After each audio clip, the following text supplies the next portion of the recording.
I want to begin the show today by showing you two sets of visuals. Take a look.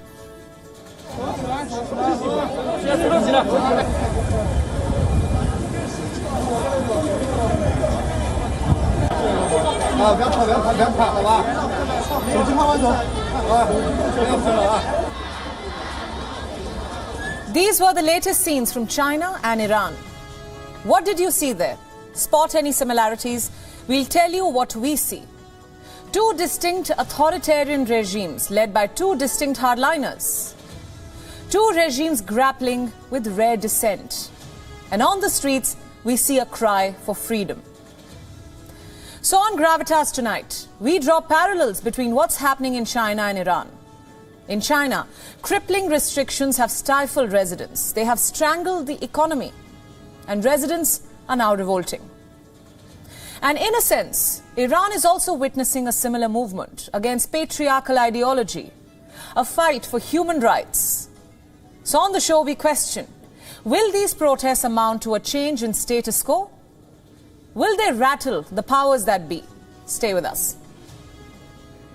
Now also on the show, today the world woke up to an alarming headline. Data of 500 million WhatsApp users was put up for sale. The company has now responded, and on the show today we'll get you some expert analysis.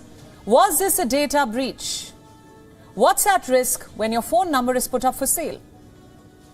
We'll also tell you all about the race for 5G as the world's biggest economies compete to develop large-scale 5G networks. The US government has now banned the sale of Chinese telecom gear. How will China respond? We break it down for you. And in another worrying trend, the World Health Organization has warned that baby formula companies are targeting women through ads on social media, this even before they get pregnant. Is this ethical? Should brands be allowed to guide your parenting choices? We'll discuss. Stay with us on the show today.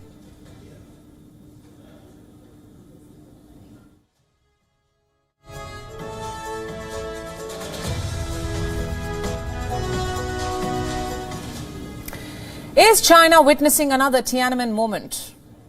People are on the streets calling for President Xi Jinping to step down, calling for an end to the Communist Party's regime. Now, this is unheard of. Look at what happened in Shanghai over the weekend.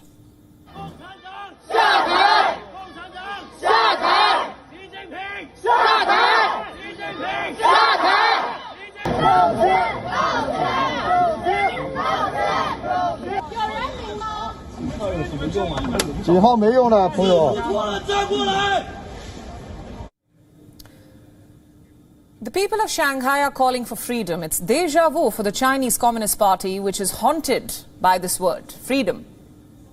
Remember, the CCP quashed calls for freedom back in 1989 in Tiananmen Square. But decades later, the echoes can be heard once again, this time in China's commercial capital. Shanghai residents are calling for Xi Jinping to step down, for the party to give up power. Words like these have not been heard on China's streets since Tiananmen. It's a rare rebuke, and it's all too real.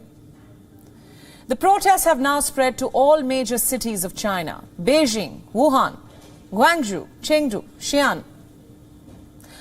On Sunday, a crowd gathered in Chengdu. People held up blank sheets of paper. They chanted, "We don't want lifelong rulers." Many were heard shouting, "Freedom of press, freedom of speech."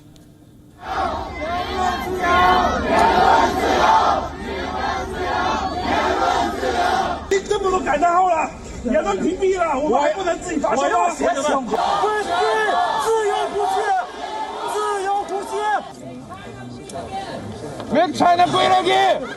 儿子走中间，男的走前走后。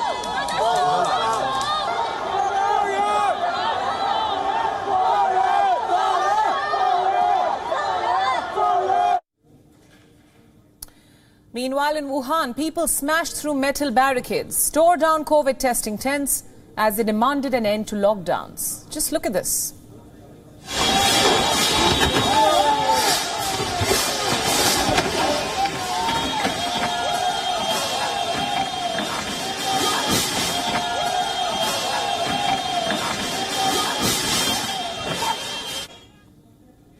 In Hangzhou, people smash COVID testing booths. It's a kind of civil disobedience unseen since Tiananmen. In Beijing, people have been demonstrating for more than 3 days. Over the weekend, many of the protesters were heard shouting, "No PCR test, we want freedom." Some shouted, "We do not want a leader, we want votes.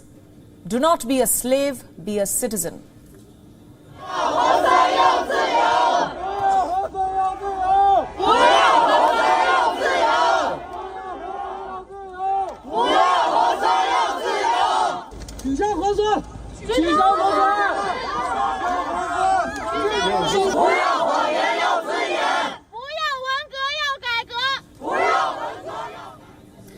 These protests were sparked by a building fire in Xinjiang.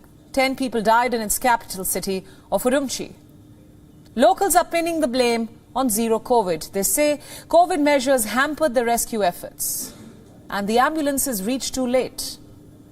Remember, students were the backbone of the Tiananmen Square protests. They poured into the streets across Beijing to build pressure on the government. This time too, it's no different. On Sunday, students gathered in numerous university campuses to challenge the government, to call for an end to the Communist Party regime. Do you see the similarities I'm talking about? The Chinese leadership knows this is exactly how the Tiananmen Square protests culminated. Once again, it's déjà vu, one that rattles China. There were so many obstacles in the way. Obstacles on the way to the building, on the door. The neighborhood is blocked. And when the workers came, when the police came, they could not get into the building immediately. They had to get around all these obstacles and barriers on their way. By the time they arrived, people were already dead. Of course, people were angered by that. This anger has been contagious. It has spread across China and has brought back to life calls for freedom. Calls for an end to the CCP's authoritarianism. Don't mistake these protests as just an anti-zero COVID demonstration. It's much more than that. This is a culmination of years of frustration being sparked by the fire of Xinjiang. And now history is repeating itself in more ways than one. Some of you already know this. The Tiananmen Square protest began as a memorial. In April 1989, students gathered in Tiananmen Square to mourn CCP veteran Hu Yaoban. On the day of his funeral, the mourners began demanding democratic reform. Back then, the people of China were fed up with inflation, corruption. And now, cut to this weekend. A candlelight vigil was held in Shanghai in memory of the fire victims. Before anyone realized, the crowd began chanting, "End the lockdown." Fists went up in the air, sloganeering followed. Some chanted, "We don't want to be locked, we want freedom." And soon, the scene became eerily similar to what happened in Beijing the year the CCP sent tanks to Tiananmen Square. Clashes with the police followed.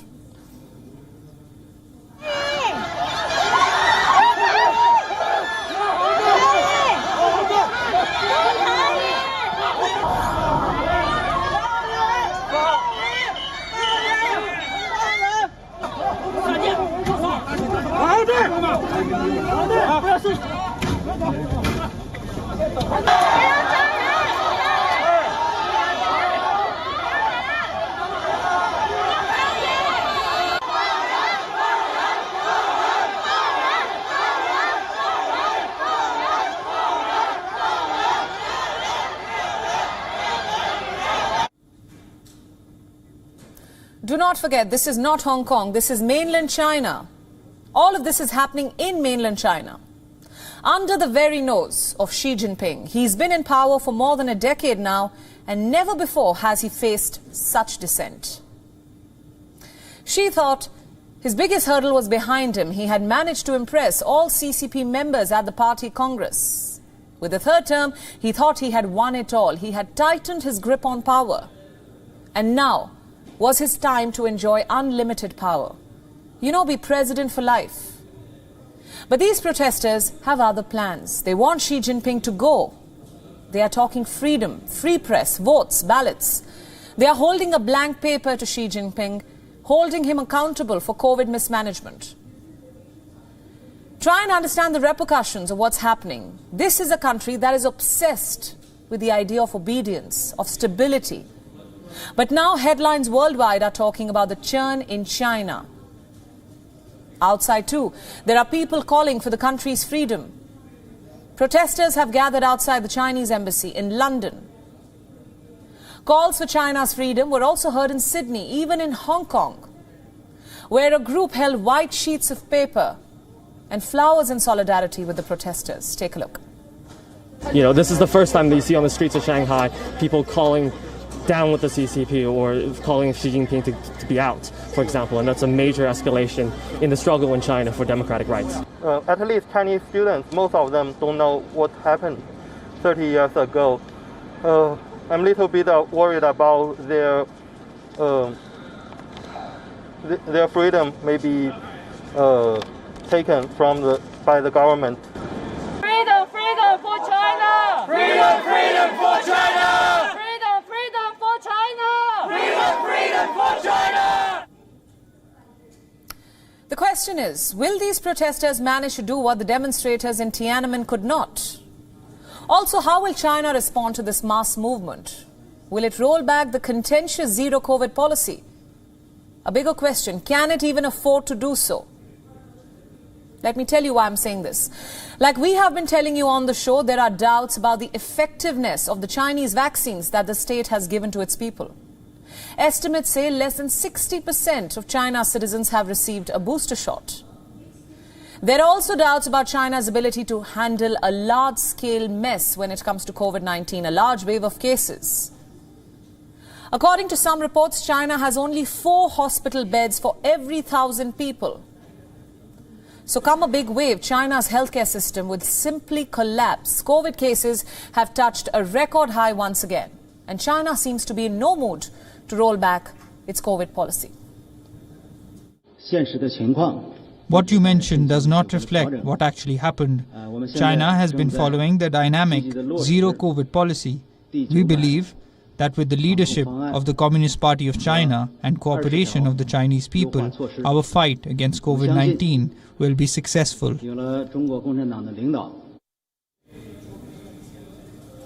Well, people in China do not agree. They have lost trust in the administration, in Xi's leadership. Chinese citizens are now looking online for ways to get hold of ventilators and oxygen cylinders. There has been a surge in online searches for these 2 items. So what's next?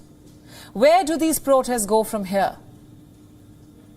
Hong Kong is a breathing example of China's ability to crack down on protests. There's no reason why the government will not use the same template in the mainland too. In fact, the police have already been deployed in Shanghai. Fresh barricades have been laid out. Over the weekend, a BBC reporter was roughed up and detained. Security has been tightened around the country. But here's one thing Tiananmen shows us. When people in China come out in such large numbers, often barricades fail to stop the momentum from growing.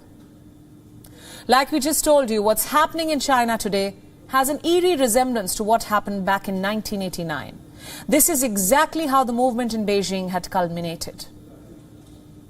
So whether this mass uprising too will walk down the same path, or whether it will culminate into something much bigger, that's something the world will be closely watching.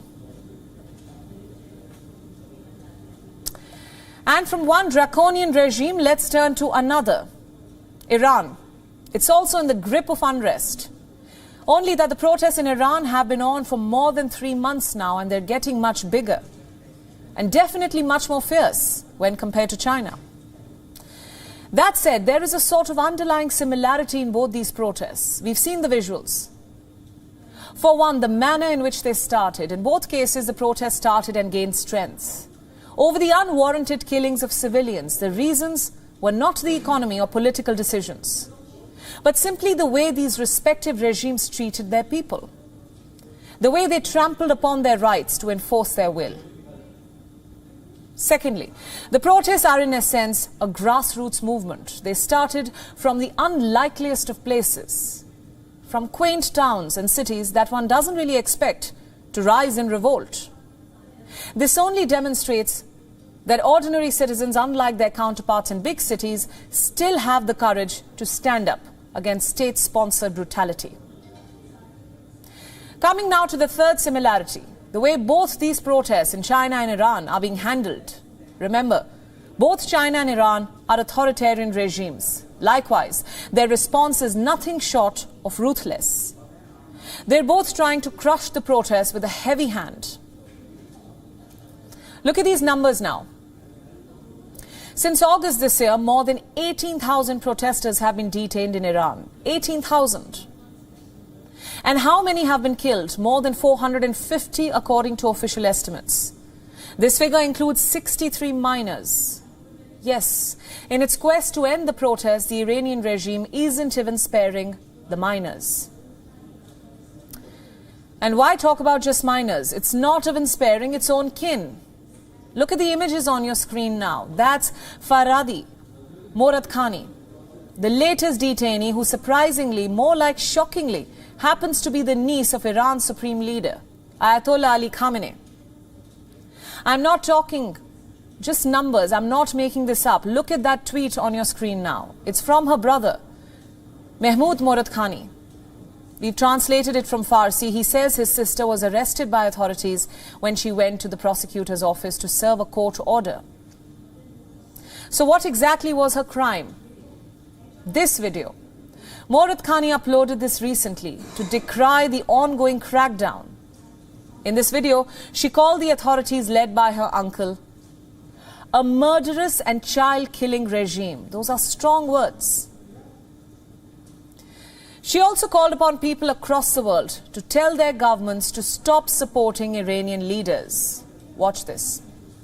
ای انسان‌های آزاده در کنار ما باشید و ما را یاری کنید تا دولت‌ها دست از حمایت از این رژیم قاتل و کودک کش بردارند. این رژیم به هیچ اصلی حتی اصول مذهبی خودش نیز وفادار نیست و جز زر و زور و حفظ قدرت قانون و قاعده‌ای به هر طریق ممکن نمی‌شناسد. حال زمان آن رسیده است که تمامی کشورهای آزادیخواه به عنوان حرکتی نمادین و سمبولیک تمامی نمایندگان خود را از ایران فرا بخوانند و نمایندگان و وابستگان این رژیم سفاک را از کشورهای خود اخراج نمایند و بدین طریق اظهار همبستگی با مردم آزادیخواه ایران بنمایند. That's a powerful statement, especially from a member of Khamenei's own family. This begs the question, who exactly is she? Farideh Moradkhani is the daughter of Khamenei's sister, Badri Khamenei, who apparently fell out with her family in the 1980s and fled to Iraq when the two countries were at war. As for Farideh, who lives in Iran, this isn't really the first time she's been arrested. In October 2021, she was put behind bars for praising Farah Diba, the widow of Mohammad Reza Pahlavi. He was Iran's former monarch who was ousted in the 1979 revolution. Farideh backed his wife and was arrested. A year on, she has backed these protesters and has been arrested once again. If people from Khamenei's own family are being subjected to such oppression, just think and imagine the fate of others. Others like Tumaj Saheli, the man on your screens. He's a famous Iranian rapper who recently backed these protests as well.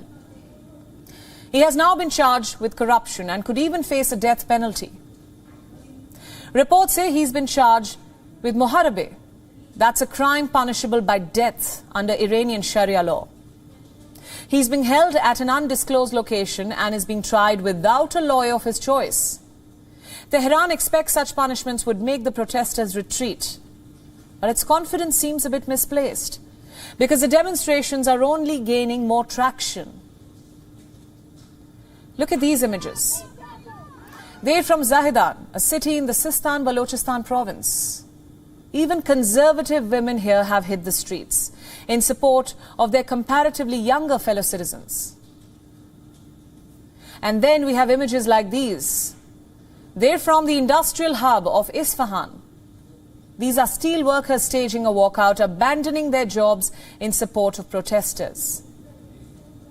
I could go on. You have these images. They're from a protest in London, organized by the Iranian diaspora living there.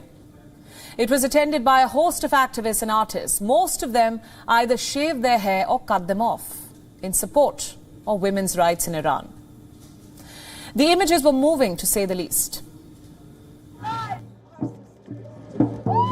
Your sister, our sister, for the women's revolution in Iran. I shaved my hair in solidarity with the women of Iran. This is a women's revolution. They have been oppressed by the Islamic regime for decades. Their bodies are policed, their minds are policed, their choices are severely limited. And after the brutal murder of Mahsa Amini, things rightfully erupted. I did haircut my hair for Iranian women, for my daughters, for my sisters, for my mother, and for my grandmom. For freedom, democracy, equality for all of Iranian in Iran. To show my solidarity and support with my sisters, million sisters in Iran and in the world. Meanwhile, thousands of miles away in Qatar, there was another show of support, this time from soccer fans who were celebrating Iran's decisive victory against Wales. The Iranian side beat Wales 2-0 on Friday. As the people celebrated this victory, they also used the occasion to remind the world about the cruelties that they were facing back home. Let's listen into a few voices now.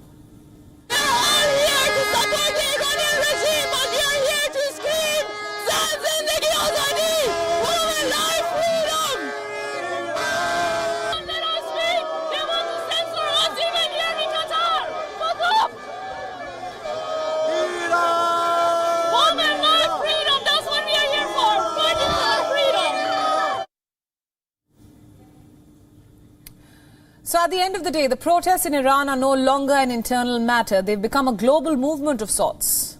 A movement aimed at making the lives of Iranian women more humane, more safe, and devoid of patriarchal norms.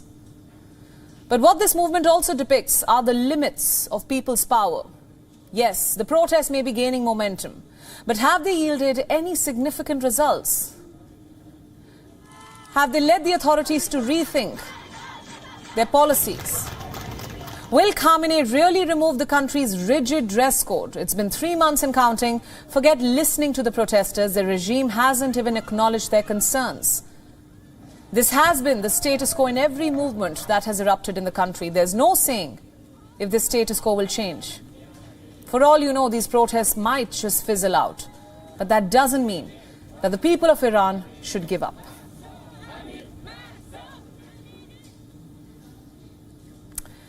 Right, our next story is about the 5G race, the race to revolutionize telecom. It's one of the most intense contests of our time, with several major economies working aggressively to develop large-scale, reliable 5G networks. But like every contest, this one too is marked by enmity, the desire to dominate the 5G industry and kill the prospects of your rival. Take the case of China and the United States, the so-called leaders of the 5G revolution. They're both engaged in a fierce battle to gain the upper hand in this 5G race. So much so that they don't hesitate in weakening each other's chances. Look at this headline. The US government has banned the sale of Chinese telecom gear. In other words, it has prohibited Chinese telecom companies from exporting and selling their equipment in the country. The question is why? The answer, according to the US, is national security. America says Chinese telecom companies represent a threat to its very national security. It says their equipment can be compromised by Chinese intelligence and used to conduct illicit activities in the country. So the country's Federal Communications Commission, a body which maintains jurisdiction over telecom services, has now decided to stop Chinese telecom gear from entering its border. It has also issued a detailed statement justifying its move. Allow me to quote. The FCC is committed to protecting our national security by ensuring that untrustworthy communications equipment is not authorized for use within the borders. The action we take today covers base station equipment that goes into the networks. It covers phones, cameras and Wi-Fi routers that go into our homes. These new rules are an important part of our ongoing actions to protect the American people from national security threats involving telecommunications. So which Chinese companies have been banned from selling their equipment? There are a total of 5. For one, Huawei, which of course is the face of China's 5G campaign. Then there's ZTE, a partially state-owned telecommunications company. Dahua, a surveillance company, a surveillance equipment maker. Hikvision, a video surveillance firm. And Hytera, a telecom firm. How have these companies reacted to the ban? Some have declined to comment, others have slammed the US. Like Hikvision, for example. In a detailed statement, it has said that its products present no security threat to the US, but the FCC's decision will do a great deal to make it more harmful and more expensive for US small businesses, local authorities, school districts, and individual consumers to protect themselves and their property. The Global Times has also published a report. It says America's repeated ban on Chinese tech firms will only hurt the global value chain and that this plan will backfire. It says the impact of the ban is limited as most Chinese firms have already reduced their operations in America.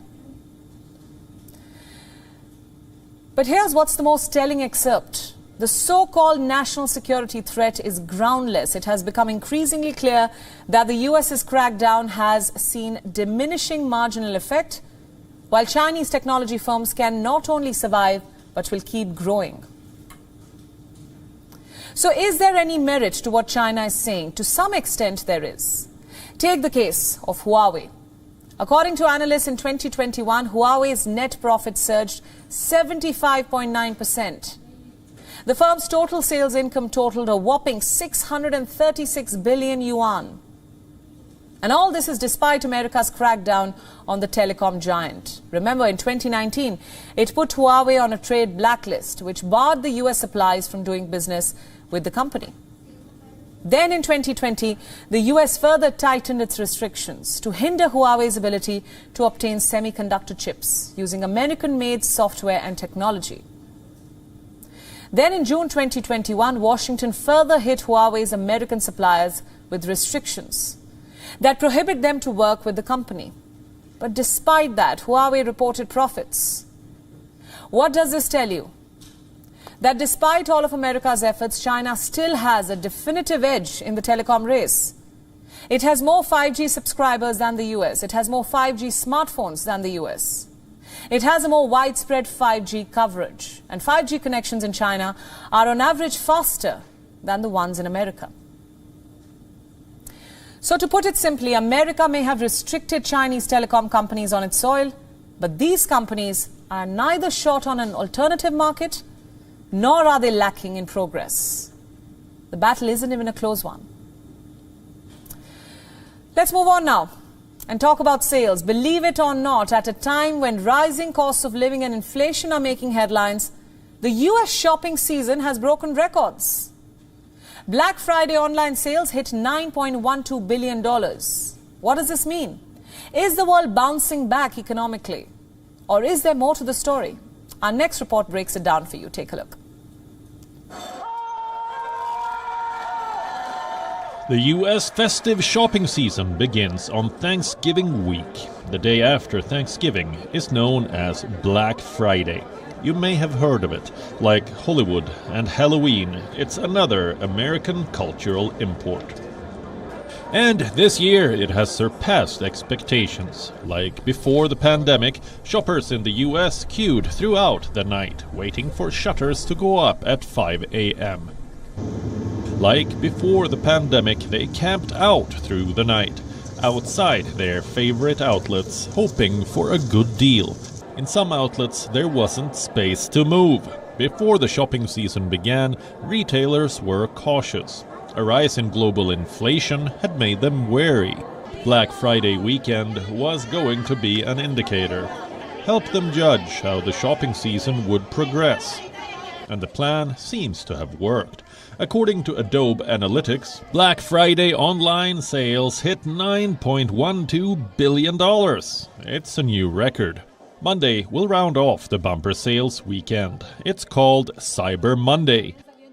The biggest day for online shopping. All online retailers have massive discounts available. Online sales are expected to be even higher on Monday. Adobe expects the figure to reach $11.2 billion. So, what does this mean? Is the world bouncing back economically? Is there no reason to fear inflation or a recession? Not exactly. Let's take a deep dive into the numbers.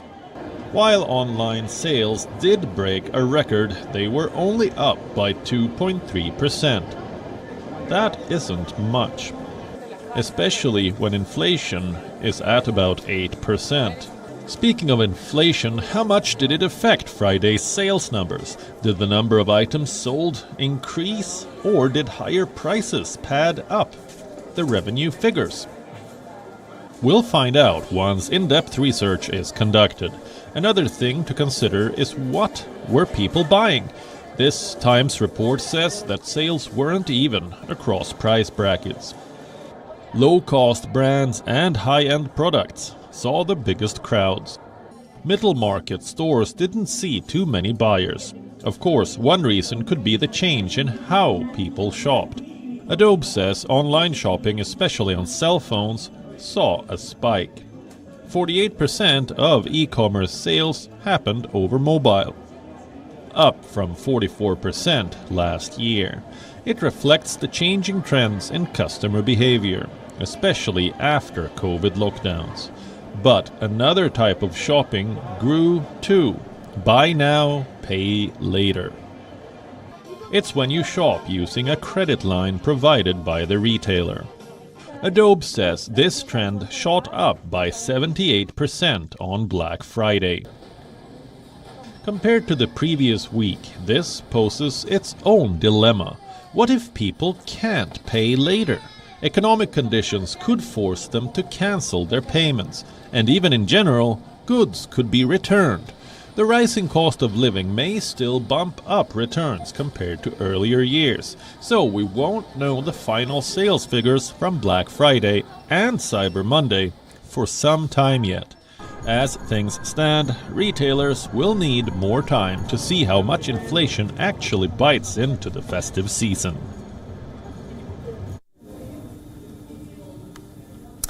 Your WhatsApp number may be up for sale. In the latest incident of tech privacy failure, almost 500 million WhatsApp numbers are available on the dark web. WhatsApp has said it is not a data leak, that the numbers were collected without breaching the WhatsApp servers. In security terms, they were scraped, not leaked. We'll explain what that means in a bit. Let's first tell you what happened earlier today. The website Cyber News reported that 478 million WhatsApp user mobile numbers were up for sale. Cyber News checked a sample of the numbers. It found all the numbers really did belong to WhatsApp users. People around the world have been affected. These were the numbers quoted to Cyber News. About 45 million users are from Egypt. Over 35 million from Italy, 32.3 million from the US. Around 6 million Indian numbers too are up for sale. The numbers are being sold by region. What's the cost? $7,000 for the US data set, $2,500 for around 11.5 million UK user numbers, $2,000 for about 6 million German numbers. What does all of this mean? Who would buy this data? What could they do with it? Let me tell you about some of the risks. First, of course, are scammers. Imagine a message or call from someone pretending to be from your family, from your bank. They ask you for your account details, they say it's urgent, and then make off with all your savings. Or maybe identity thieves who try and get your personal information and then pretend to be you. Best case scenario, it could be marketing companies. They'll just send you ads. Not exactly dangerous, annoying, perhaps. So who should be blamed for this situation? WhatsApp has denied that the data was leaked. It says, and I quote, this is a company statement, "The claim written on Cyber News is based on unsubstantiated screenshots. There is no evidence of a data leak from WhatsApp." They claim their security systems were not compromised. that this was a case of data scraping.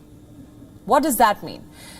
Well, imagine a person trying to register random numbers on WhatsApp. The servers will tell that person which number is already registered. Now, that's not a design flaw. It's how the server is supposed to work. And that's one of the ways they can scrape your number from a database. Of course, they'll use a program, not do it manually. The person selling the data hinted that they scraped it. Even the chief editor at Cyber News agrees it was not a leak, though she says it is still dangerous. Now, even if this technically wasn't a leak, does that make it okay? Can WhatsApp just say it happens? Well, WhatsApp's parent company Meta has done it before. 533 million Facebook accounts were scraped in 2021. And what did Meta do about it? They tried to downplay it. Allow me to read out a leaked internal email. Assuming press volume continues to decline, we're not planning additional statements on this issue. Longer term, though, we expect more scraping incidents and think it is important to both frame this as an industry issue and normalize the fact that this happens regularly. Read between the lines. Facebook accidentally sent this to a Belgium-based publication, Data News. It later confirmed that the memo was authentic. 2 points that I can pick up from this. 1. Facebook wanted to frame this as an industry issue, not its own fault. But a bigger problem. It wanted to normalize data scraping. So is data scraping an industry issue? Yes. If your number is registered somewhere, people can find it. They can automate the process. If it keeps happening, is it okay to normalize this? Is this something we have to live with? That depends on who finds it online. We earlier spoke to Charles Arthur. He's a technology journalist from London. Take a look at what he had to say. We have to look in each case at precisely what sort of data has been leaked, how it has, how much information is being given away in this. A phone number on its own is no information at all. It's like an address of a house. It doesn't actually tell you who lives there. But if you have the phone number and you have an email address, that's a much more concerning thing. If you have a phone number plus a name, that's concerning as well. But in this situation, I think that there's nothing really to be concerned about.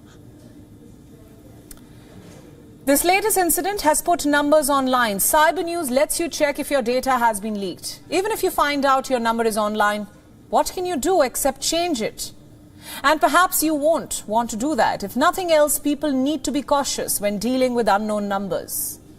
Our expert Charles Arthur had a few suggestions. For one, if an unknown number texts you saying it's someone you know, if they ask you for money or something else like personal details, ask for proof. Most phones have cameras. Ask for a selfie. Never share your account details, especially your passwords or your PINs.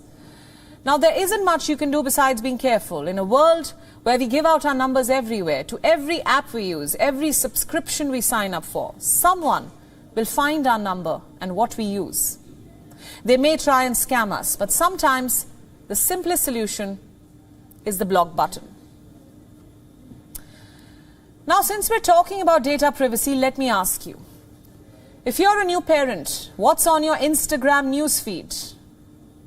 I bet you're seeing picture-perfect nurseries, the safest strollers out there in the market. The latest anti-colic bottle or baby carrier, and there it is, right below it, the Buy Now button. Don't you ever wonder, how does the app know what you need? It's called targeted advertising, and it can be misleading and dangerous. Why do I say that? Because the World Health Organization has made an alarming observation. A leading WHO scientist says that women trying to have a baby are being targeted by formula milk companies on social media even before they get pregnant. Think about that. How are they doing this? By using sophisticated algorithms to target those women specifically whose behavior suggests that they might be pregnant or trying to get pregnant. Talk about a breach of privacy. It gets worse. Imagine you're thinking of starting a family. You're apprehensive, nervous, struggling with unsolicited advice and information. You browse through a fertility website or perhaps a pregnancy blog. And a money-making machine profiles you as a target, someone who is starting a family and can add to its profits. There's a health concern here too. First, let me explain. What is baby formula? It is made with cow's milk, which has been altered to resemble breast milk. There are other variants too. Some are made from soy milk, depending on what your baby needs and can digest. The WHO advises mothers to breastfeed exclusively for a period of 6 months. Women choose to give their babies formula for a host of reasons, and we're not here to judge. To each her own, we say. But we are talking about unethical marketing, guiding a woman's choices. We have a problem with companies targeting vulnerable women through promoted posts. These posts invade their newsfeed and eventually their lives. And this is a concern which has been flagged before. A report from earlier this year finds that more than half of parents and pregnant women, nearly 51%, said they were targeted with marketing from formula milk companies. All this is in breach of international standards on infant feeding practices. You see, brands are prohibited from advertising breast milk substitutes to the general public. Even so, the global infant formula market was pegged at a staggering $58.84 billion last year, and it is expected to surpass a whopping $125 billion by 2030. There's more. Another WHO report from April this year tracks how technology is being used for marketing food products globally. Baby formula makers are targeting mothers insidiously and persistently. This could be through sponsored posts, perhaps your favorite mom influencer promoting a formula brand with her baby. There's no denying it. These companies are exploiting your concerns for your child's health and profiting from them. I repeat, the formula milk industry is worth $58 billion. No wonder it is influencing your decisions on how you feed your child. And this, of course, is part of a bigger privacy debate. We have become more open and expressive on social media. It was once a platform to connect with our family. Now it is about sharing, perhaps oversharing with strangers. A medium to seek advice on life-changing decisions and milestones.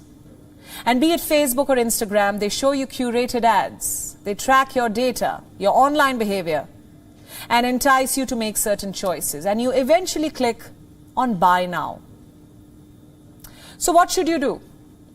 Well, as far as the baby formula is concerned, follow what your doctor says and your own instincts as a mother. If your baby needs formula, by all means give it, but not because a targeted ad is telling you to do so. And if you want to limit Instagram or Facebook from tracking your data, go to your phone settings and make the change. Next time your newsfeed tries to convince you that you need a particularly expensive stroller, be wise. Don't let an app dictate your choices. Now, our next story is rather bizarre. It is about a man who was fired from his job for being boring. Can you imagine that? How boring does one have to be to get there? Now, let's call this man Adam. Adam is from France. A few years ago, he was working as a senior advisor in a consultancy firm. In 2015, the firm fired Adam. He was sacked on the grounds of professional inadequacy. The firm said Adam was tough to work with. Adam was a poor listener. And he was boring. Now, the first two are easy to understand, but boring, who gets to define that? Well, Adam believes he is not boring. After being fired, he sued his former employer. In his lawsuit, Adam explained why he was branded a bore. Adam said he had refused to partake in what the company considered fun. And what was that? End of the week parties, excessive drinking, even sharing the bed with colleagues. Adam refused to be part of any of this. And the firm ruled that Adam was a misfit. So they fired him. Now, does this ring a bell for some of you? I'm not talking about the excess, but feeling out of place in your workspace because you refuse to join your colleagues for after-work drinks, or perhaps go for that smoke break.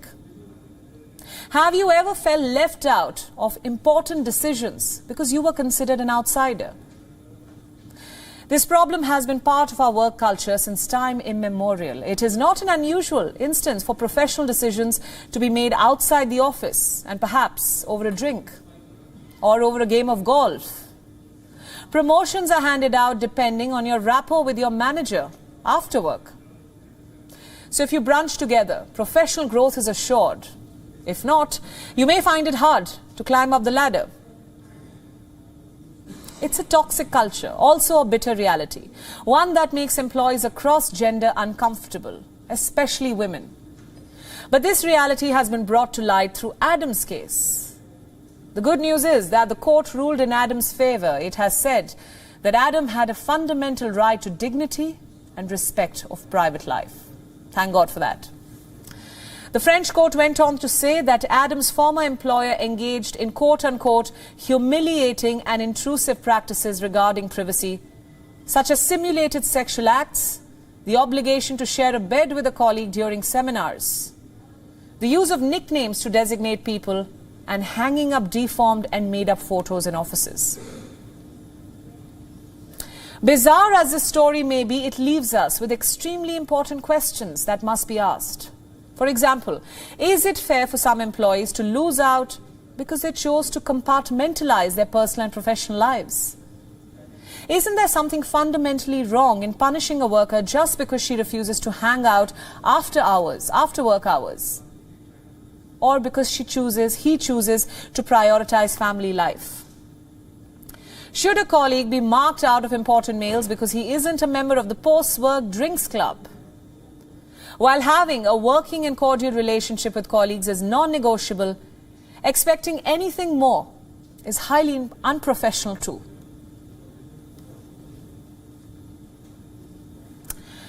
Are you watching the World Cup? Talking about the amazing goals, the top scorers, the big misses, the comebacks? Or are you talking about the controversies off pitch? Geopolitical tensions are playing out both on and off the field. Watch this next report for more. The latest flashpoint comes between two nations who share a very antagonistic relationship on the world stage. The United States of America and the Islamic Republic of Iran. These two arch geopolitical foes have decades of mutual enmity between them. Most of them are because of their political ideologies. However, the latest one is because of a public relations gaffe. In the build-up to their winner-take-all Group B match on Tuesday, US Soccer posted a graphic of the group table on social media. On the face of it, it was a run-of-the-mill graphic showing the positions of the four teams. However, if you look closely, you'd see something is missing from the Iranian flag.